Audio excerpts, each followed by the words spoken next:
Shalom teman-teman yang dikasihi oleh Tuhan. Bagaimana nih kabarnya hari ini? Saya harap teman-teman selalu dalam lindungan Tuhan. Perkenalkan, nama saya Yohani. Tema podcast kita pada hari ini ialah menjalani hidup tanpa sandiwara. Sebelumnya mari kita membaca firman Tuhan yang terdapat pada 2 Petrus pasal 1 ayatnya yang ke-16 hingga 21.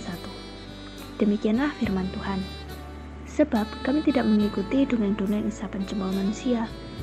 Ketika kami memberitahukanmu kuasa dan kedatangan Tuhan kita Yesus Kristus sebagai Raja, tetapi kami adalah saksi mata dari kebesarannya. Kami menyaksikan bagaimana Ia menerima kehormatan dan kemuliaan dari Allah Bapa. Ketika datang kepadanya suara dari Yang Maha Mulia yang mengatakan, "Inilah anak yang kukasihi, kepadanya lah aku berkenan."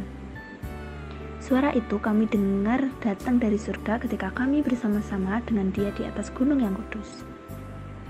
Dengan demikian kami makin diteguhkan oleh firman yang telah disampaikan oleh para nabi. Alangkah baiknya kalau kamu memperhatikan sama seperti memperhatikan pelita yang bercahaya di tempat yang gelap, sampai fajar menyingsing dan bintang timur terbit bersinar dalam hatimu. Yang terutama harus kamu ketahui bahwa nubuat-nubuat dalam kitab suci tidak boleh ditafsirkan menurut kehendak sendiri. Sebab tidak pernah nubuat dihasilkan oleh kehendak manusia, tetapi oleh dorongan Roh Kudus. Orang-orang berbicara atas nama Allah. Amin.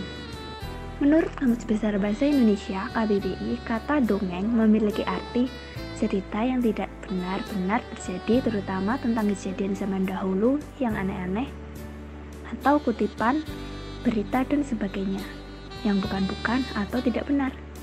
Tetapi justru inilah yang sedang dicari-cari orang di zaman sekarang. Tidak terduga orang Kristen. Mereka akan mengetahui kebenaran dan membukanya bagi dongeng.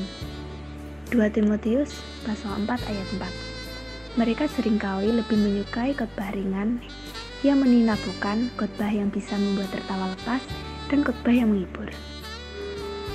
Tanpa disadari, gereja bukan lagi tempat untuk bersungguh-sungguh mencari Tuhan dan kebenarannya, tetapi untuk mencari hiburan dan untuk mengiring kepenatan. Akhirnya, gereja pun dipenuhi dengan orang-orang yang menjalankan peran seperti tokoh-tokoh dalam dongeng, penuh kepura-puraan dan kepalsuan. Para pelayan Tuhan pun saat menjalankan tugas pelayanan berlaku seperti orang-orang yang memerankan tokoh pada sandiwara atau sinetron. Menjalankan karakter yang berbeda dari seperti yang dimainkan. Menjalankan seperti para malaikat dengan tutur kata santun dan tampak rohani. Para pembicara pun menempuh jalur aman dan berusaha menyampaikan materi-materi khotbah yang dapat diterima dan disenangi para jemaat. Banyak orang tidak suka dengan firman Tuhan yang berbisikan teguran dan pertobatan, karena dianggap menahan untuk menikmati kesenangan dagingnya. Ini adalah jebakan iblis, padahal teguran keras Tuhan bertujuan membangun kita dari tidur rohani, mengingatkan kita akan akibat dosa. Sebab barang siapa masih memerlukan susu, ia tidak memahami kebenaran, sebab ia adalah anak kecil. Tetapi makanan keras adalah untuk orang dewasa, yang karena memiliki panca indera yang menentukan untuk membedakan yang baik dari yang jahat. Ibrani pasal 5 ayat 13 hingga 14. Dalam 1 Yohanes pasal 2 ayat 17 dikatakan, "Dunia ini sedang lenyap dengan segala keinginannya, tetapi orang yang menginginkan Tuhan tetap hidup selama-lamanya." Amin.